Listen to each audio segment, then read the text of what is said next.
reason I can't. Maybe I'm selfish. I want you to myself, I can't help it. Be with no one but me. Hello loves, welcome back to my channel. If you are new here, I'm so excited that you have stumbled upon one of my homes on the internet here on the YouTube channel. I'm really having a lot of fun sort of playing around with different kinds of content and just really with the intention to inform, educate, inspire, motivate, like give you something to chew on mentally when you leave the channel, when you leave the space. So in today's video, as you can tell by the title, we're going to be discussing training on your period and what exactly you actually really need to know about training on your cycle. A few months ago, I posted this post. I'm going to dig it up and find it. I posted this post talking about your period and training on your cycle and the different things that you need to consider when training on your cycle. This post did really, really well. And it was, for me, it was one of those where I was like, okay, women clearly want this information and more of us are becoming aware of the fact that, hey, listen, we can't necessarily push the exact same way and train with the exact same intensity throughout the month as men do. And for the majority of time, a lot of the research that has been done about training programs and what works best to build muscle, etc., has all been done on men. But now the research is slowly starting to shift. We're getting more studies being done on women, which is so important because not just smaller versions of men that can just train the same way, eat the same way, recover the same way. Women, because of our 28-day cycle that we're on as compared to men who are on a 24-hour cycle, it's a completely different thing. Like men's energies throughout the day, they'll peak, they'll drop, and then the next day they get to experience the exact same sort of energy cycle. Whereas women, we have the same thing, a similar thing, but it's over a lapse of days. And with the different parts of our phases of our cycle, they're different hormones that rise, hormones that drop, and all those things affect your ability to focus, to have appetite, your mood, your strength, your everything. Everything. What isn't affected? The more and more I experience my cycle and the more and more I appreciate and learn to love it, because for so long I hated getting a period. I don't know if any of you ladies can relate to this. Let me know if you can in the comments, but I really truly hated getting my period. It was like the worst of times. I absolutely dreaded it coming. I hated the entire experience of it. I hated wearing the pad. I hated it all. But some years back, I decided to become a bit more conscious with my period. It was me wanting to go off the pill. And this is now, it's been I think 5 years of me being off the pill and just tracking my cycle and crossing fingers because we're not in a phase of creating babies yet. But I've just been working with tracking my cycle. So at the end of this video, I'm also going to share with you a little template that you can use for you to begin to track your cycle. If it's on something that you've done before, please don't be overwhelmed. It's going to take a little bit of learning, a little bit of being confused and being like, what the heck is this? But then with time, it's just going to stick. It's going to be like one of those things that you know. And it's I think it's a very important skill because as a woman, you need to be able to know what's going on in your body throughout the different phases, as opposed to just guessing or feeling like you're being drugged through life by your hormones and by your cycle. So I was supposed to do an introduction. For those of you who don't know me, my name is Coach Ems. I am a holistic wellness coach working with modalities such as strength training, yoga, meditation, mindfulness, breath work, and energy healing. And I am really, really passionate about empowering you on the other side of the screen to really make informed decisions when it comes to your well-being, all aspects: mental, physical, emotional, spiritual, financial. Financial is the one that we're still going to touch on. So if you love talking about money and you really want to work through your money limiting beliefs, make sure you smash that subscribe button because that content is also going to be coming up soon. There's actually a lot in the pipeline now. The ideas are just sort of flooding in, and I'm really excited to share. I remember what I wanted to wrap up about how I love my period now. Yes. So as of going on the journey of learning to track my cycle, I really took back ownership of this thing. And that's why I highly recommend you track your cycle, even if it's just for 3 months, 6 months. Track your cycle. It's going to get you so much more in tune with yourself. You're going to learn to appreciate this natural part of your life cycle. Like as a woman, it ain't gonna stop until you hit menopause. So why hate it every month? Rather learn to embrace the period. Now I'm so religious and like have a little ritual energetically, mentally, emotionally, even in the gym and how I'm training that supports me when I'm on my cycle, so that I'm not feeling shitty about myself, because I know already during my cycle I get really bloated. I don't feel really good. I lose a lot of body water, and that really tends to leave me looking shriveled and small. And in my mind sometimes I can get into it and be like, oh my god, like I'm not doing what I'm supposed to do, the food is not fooding, like I'm not making progress, I'm regressing. Like it can get really crazy up there mentally. So I also am so aware of this and make the concerted effort not to listen to myself when I'm on my period. So I make sure that whatever negative intrusive thoughts come through, I'm just fully aware of the fact that like the me right now that's sending these thoughts to me is lying. She's lying and she's filled with hormones and we cannot trust her. So I just kind of put it to the side and I focus on what eating the foods that are going to support me during this time, sleeping, training to match my energy and not trying to push myself into exhaustion, but really acknowledging the fact that, hey, listen, stuff is happening to my body hormonally that is going to affect my performance output. Let me acknowledge that, respect that, honor that, instead of just trying to ride against it. I think I've gone on enough tangents, but a lot of it was really relevant to this video. So now let's dive in and touch on the very first part of this video, which is going to be how your cycle impacts your training.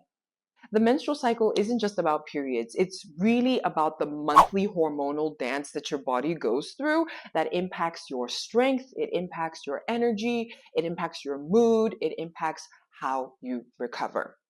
So the menstrual phase is broken down in the first 1 to 5 days, right? And this is really characterized by where your estrogen and your progesterone are at their lowest. And the effect of these hormones being at their lowest is a reduction in your energy, in your motivation, in your pain tolerance. Have you ever noticed? Like, I don't know about you guys, but sometimes I will insanely book a wax like a few days before my period is supposed to come, and I will be in the worst of pain during that wax. And then when I book my wax right after my period, I'm like, I got this. Let me know if you guys have noticed that too in the comments, because it's such a weird thing, but I noticed it and then I was like, okay, no more booking waxes before my period. Your pain tolerance is just so low. You're super sensitive to pain. So this is really the time in your cycle where you need to go inward, where you really want to take a step back and really just love on yourself. And it's not about dragging yourself for being lazy. It's just really about getting in alignment with where your energy is during that phase in your cycle. So, what that could look like for your training, it could be, instead of focusing on max performance output during those days of your cycle, then you would maybe focus on your form and focusing on breathing and connecting your mind and your body, your muscles, that connection. So there are different things that you can focus on throughout the different phases of your cycle that will help you feel supported in what you're doing and make you feel like you're not regressing, right? So during that day 1 to day 5, keep training for sure. In the past, I have said, don't train. And I now look back at that and I'm like, what was I thinking? Like, what kind of progress do you expect to make if every month you're just taking a week off your training? Like, it doesn't make sense. So instead, work with your hormones and learn to listen to your body, right? Really tune in and see, what do I have capacity for today? It is day 1 of my cycle. My cramps are on an 8 out of 10. What can I do today to support me? It might look like doing a stretch, doing mobility, doing what gentle yoga flow, whatever it is. Really, it's about still showing up for yourself and still moving your body, because also that increase in blood flow is going to help you feel better with your cramps, right? So after our menstrual phase, we move into our follicular phase, which can last anywhere between day 6 to day 14. In your follicular phase, your estrogen begins to rise and your progesterone tends to remain low. In your body, this can feel like an increase in energy. Your mood starts to improve. Your motivation starts to also naturally go higher and increase. And you just have like, you're starting to feel alive again. And there's something about the follicular phase. Follicular and ovulatory phase are bay. They are bay. So how does this impact your training? In your follicular phase, this is really the best time for you to begin to strength train and to really challenge yourself. Progressive overload, isometric holds, drop sets. This is really the time for you to focus on hypertrophy training as well as HIIT training. Your body is better capacitated to handle this type of intensity.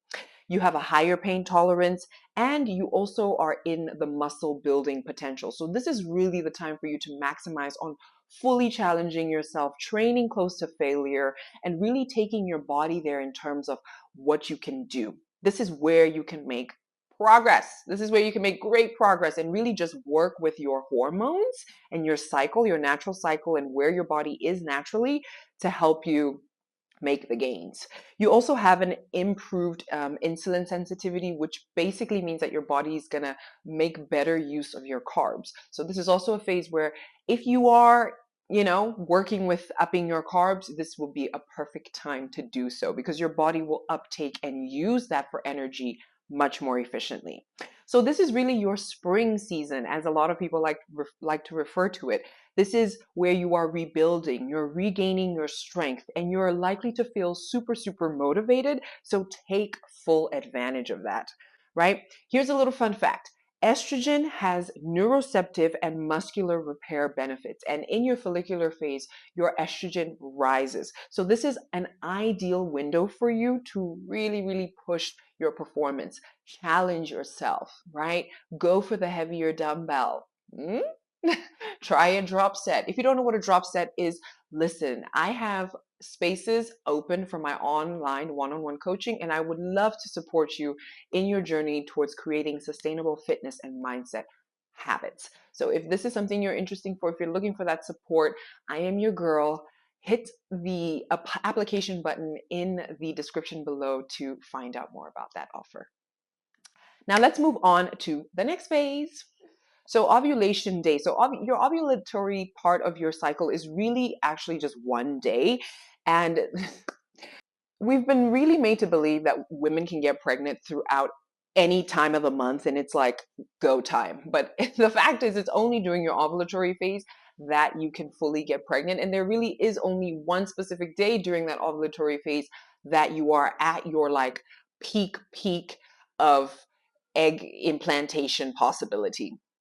So this is another side thing. It's also maybe a little controversial for me to say, but this is what I've read and studied and come to know is true.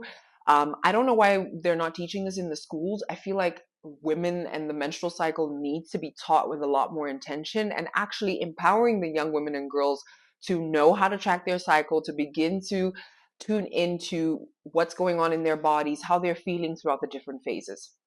Side tangent. So in your ovulation, your estrogen begins to peak as well as your testosterone. This is also right after your follicular phase, so it's just feeding into it. And this is a time for you to also continue to strength train, continue to really push yourself.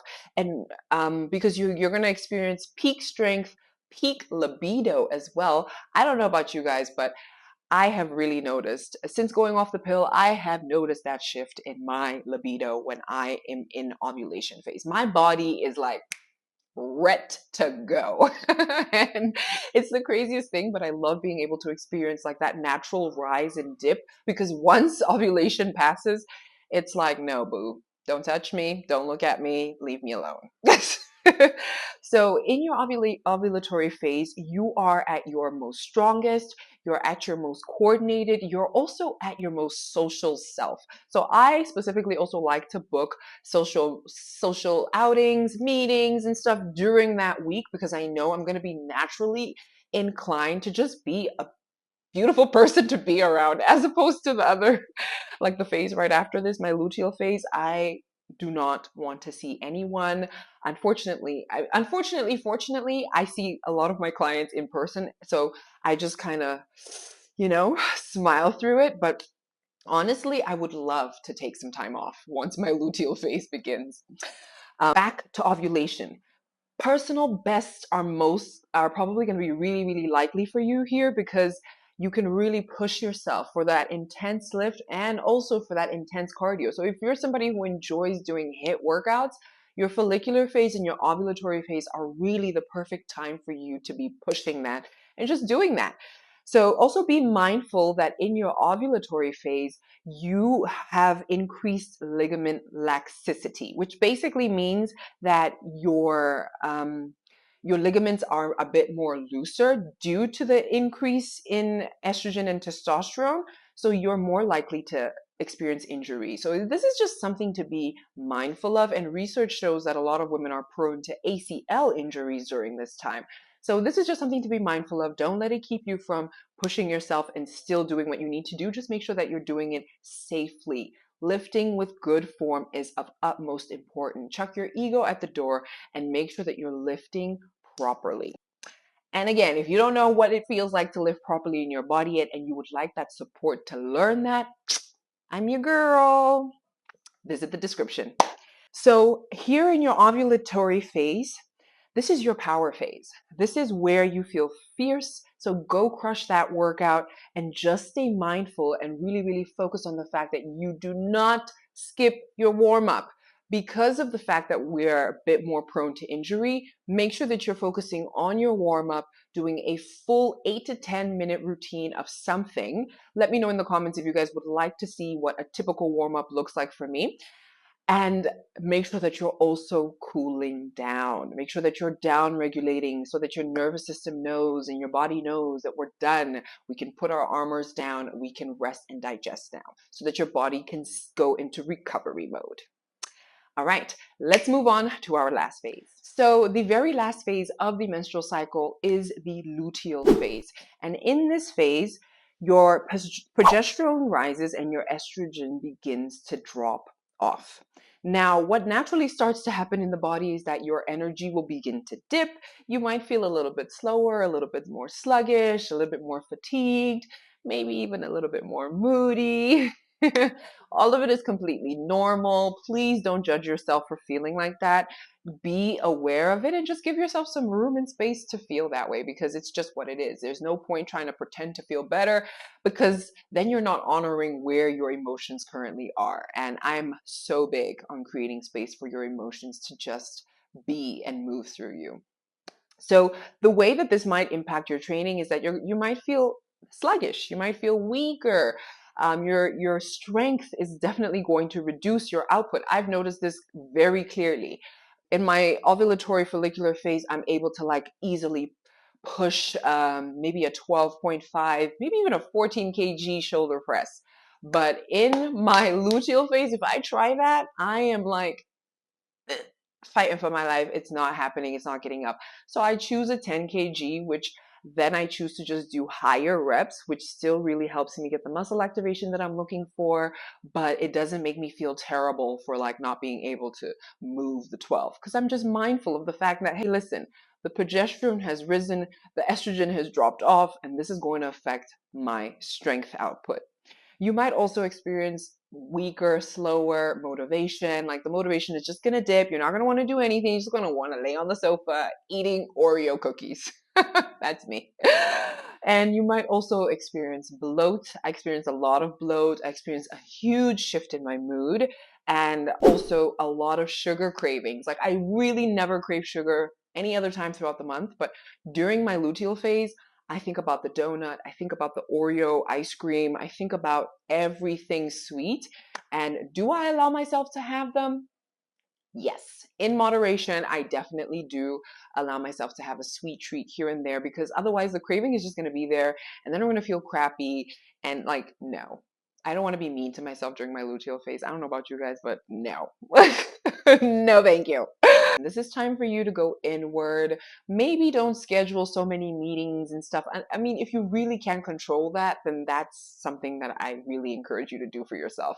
because you're just going to really enjoy the space to just be by yourself, to be with yourself. Even if you are in a working environment where you go to an office, you can still like just, you know, go inward. People will know, people will pick up on this.